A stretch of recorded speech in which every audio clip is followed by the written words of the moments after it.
जो इस तरह का बोले ना शिर्क करते हो तो ये हराम है वो हलाल है। इसी तरह मेरे खिलाफ भी किताबें लिखी गई, मेरे खिलाफ पोस्टर लगाए गए और बहुत कुछ हुआ है। और मेरे बारे में ये भी मशहूर हो गया था कि ये जवाब नहीं देता। यकीन माने ये मेरी है ना हिस्ट्री है मेरी, वरना मैं दावत इस्लामी को मेरे हाथ से इतना तंग किया गया है, आपको क्या पता। यानी आप तक तो पहुंचा, मैंने रद्द लिख के नहीं दिए। और अब ऐसे कई मिलेंगे जो मेरी मुखालफतें करते थे, आज दावत इस्लामी को दुआएं दे रहे हूँ। इनकी औलाद हमारे जामियातुल मदीना में पढ़ रही हो, और ऐसे मिले भी हैं मुझे जिन्होंने बहुत मोहब्बत का इजहार किया है मेरा रद्द करने वाले। गलत फहमियां थी इनको, पूरा मेरे खिलाफ किताबें वो मैंने पढ़ी थोड़ी, एक भी किताब नहीं, ये खाली टाइटल देख लिया कहा ये मेरे खिलाफ है, इक्का दुक्का कोई वर्क गर्दानी कर लिया। अपने इतना टेम ही नहीं है, सही बात है, फुर्सत ही नहीं है। भले बोलते रहे ये बिद्दत पर आपने जवाब दिया ना तो ये बोले तुम शिर्क करते हो, ये और आपको भड़काएगा। इनको जवाब नहीं दोगे ना तो ये खामोशी से ये अपना रास्ता बदल देंगे। अल्लाह इनको अक्ल सलीम दे, ये सुनेंगे ना इंशाअल्लाह तो इनके दिल में हक उतरेगा। बिस्मिल्लाहिर्रहमानिर्रहीम, अस्सलाम वालेकुम। जब इंसान किसी सफ़र के लिए बाहर निकलता है तो उसको मुख्तलिफ मसाइल का सामना करना पड़ता है। मुख्तलिफ मराहिल से गुजर कर वो अपनी मंजिल मकसूद तक पहुँचता है। उसको मुश्किलात का सामना भी करना पड़ता है, उसको तकालीफ भी मिलती हैं, उसको थकावट का भी सामना करना पड़ता है, पैसा भी खर्च होता है, तब जाकर वो अपनी मंजिल मकसूद तक पहुँचता है। लेकिन जब बंदा मंजिल मकसूद तक पहुँचता है तो उसके सामने वो सारी चीज़ें गैर ज़रूरी हो जाती हैं। पैसा खर्च करना, थकावट हो गई, और दीगर जो मुश्किलात और मराहिल थे वो सारे के सारे गैर ज़रूरी हो जाते हैं, इसलिए कि उसको मंजिल मकसूद मिल गई। इसी तरह दौर हाजिर में हर शख्स कामयाबी का मतलाशी है। वो चाहता है कि मैं मंजिल मकसूद तक पहुँच जाऊँ, कामयाब हो जाऊँ, तरक्की के मराहिल के अंदर दाखिल हो जाऊँ। याद रखिए, एक मंजिल है वो जो आपने सफ़र करके हासिल की, और दूसरी मंजिल ये है कि इंसान मामलात को तय करता है, ज़िंदगी के मामलात को मद्देनज़र रखता है। उस मंजिल को हासिल करने के लिए आपको मुख्तलिफ मराहिल से गुजरना पड़ा, थकावट भी हुई, पैसा भी खर्च हुआ, परेशानियों का भी आपको सामना करना पड़ा, लेकिन आपको मंजिल मकसूद मिल गई।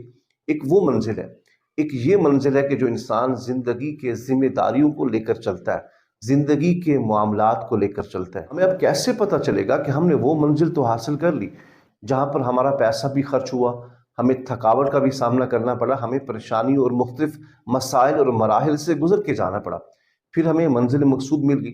लेकिन हमें इस दुनिया की जिम्मेदारियों के जो मामलात हैं, यहाँ पर हमें मंजिल कैसे मिलेगी? आज मैं आपको बताता हूँ। वहाँ पर आपको परेशानी भी हुई, मसाइल का सामना भी करना पड़ा, पैसा भी खर्च हुआ, लेकिन यहाँ पर कुछ ऐसी चीज़ें हैं जिनका आपको सामना करना पड़ेगा।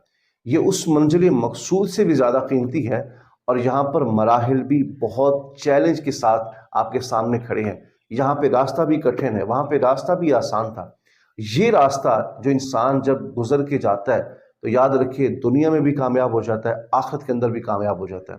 लेकिन हमारा हाल ये है कि हम 2 दिन भी काम नहीं करते, 1 हफ्ता भी काम नहीं करते, फिर हम क्या कहते हैं, जी हम तो काम करते नहीं, हमें तो कोई रिस्पॉन्स ही नहीं मिल रहा। यही सबसे हमारी बड़ी गलती है। जिसके अंदर इस्तिकामत नहीं है, जिसके अंदर इस्तिकामत की दौलत नहीं है, वो कभी कामयाब नहीं हो सकता, चाहे वो किसी भी फील्ड से ताल्लुक़ रखने वाला हो। में आपने मौलाना मोहम्मद इलियास कादरी साहब की गुफ्तगू जो समाअत की है, वो सारा का सारा जो हमारा आज का उन्वान है, सारी की सारी जो गुफ्तगू है, सारा का सारा जो आज का हमारा सबक है, वही गुफ्तगू है।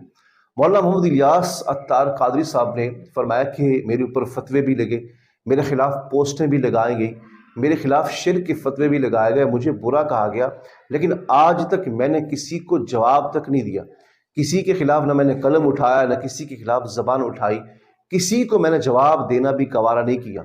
उसका फ़ायदा क्या हुआ कि वो लोग जो मेरे खिलाफ पोस्टें लगाते थे, गिला करते थे, शिर्क के फतवे लगाते थे, आज वही मेरे मदरसे में पढ़ रहे हैं, उनके बच्चे भी हमारे मदरसे में पढ़ रहे हैं, वो हमें दुआएं देते हैं। यही सबक मैं आपके सामने रखना चाहता हूँ कि आप किसी भी फील्ड से ताल्लुक़ रखते हैं, किसी भी काम से वाबस्ता है, आप वकील हैं तो आप अपने शोबे के अंदर इस्तिकामत दिखाएं, आप सियासतदान हैं तो आप अपने शोबे के अंदर इस्तिकामत दिखाएं, आप आलिम दीन हैं, मस्जिद के इमाम हैं, तो आप अपने अपने शोबों के अंदर इस्तिकामत दिखाएं। जब आप इस्तिकामत नहीं दिखाएंगे तो फिर कामयाब नहीं हो सकते। आप कहें जी आज तो 2 बंदे बैठे थे, मैं उनको कैसे दर्स दूं, लोगों ने तो मुझे रिस्पांस ही नहीं दिया। आप लोगों को दर्स देते जाएं, 1 बंदा है, 2 बंदे हैं, 3 बंदे हैं, वो काफिला जुड़ता जाएगा, پھر اس کے بعد جب آپ درس دیتے جائیں گے وہ قافلہ بڑھتا بڑھتا لاکھوں کے اندر پہنچ جائے گا۔ یعنی کامیابی کا واحد نسخہ اور واحد راستہ یہی ہے کہ آپ استقامت دکھائیں۔ مولانا محمد الیاس تر قادری صاحب کی سب سے بڑی وجہ جو کامیابی کی ہے وہ یہی ہے۔ کوئی سیاست میں جا رہا ہے، کوئی احتجاج کر رہا ہے، کوئی ہڑتال کر رہا ہے، کوئی سڑک بند کر رہا ہے، کچھ بھی ہو رہا ہے، یہ بیٹھ کر اپنا دین کا کام کر رہے ہیں، یہ ٹس سے مس بھی نہیں ہو رہا ہے۔ تو اسی وجہ سے ان کو کامیابی حاصل ہوئی ہے۔ تو ہمیں بھی یہاں سے سبق حاصل ہوا کہ اگر ہم بھی کامیابی چاہتے ہیں تو یہ نہ کہا کریں کہ ہم 2 دن کے بعد تھک گئے ہیں، لوگ رسپانس نہیں دیتے، کوئی جو ہے ہماری عزت نہیں کرتا۔ نہیں، کوئی عزت کرے نہ کرے، آپ نے استقامت دکھانی ہے ہر شعبے کے اندر، ہر فیلڈ کے اندر۔ کاروباری ہیں تو کاروبار کے اندر استقامت دکھائیں، اور اگر عالم دین ہیں تو اپنے علم کے اندر استقامت دکھائیں، تبلیغ کرتے جائیں۔ مسجد کے امام ہیں تو وہاں پر استقامت دکھائیں، سیاست دان ہیں تو وہاں پر استقامت دکھائیں۔ یعنی جب تک استقامت نہیں ہوگی تو کامیابی حاصل نہیں ہو سکتی۔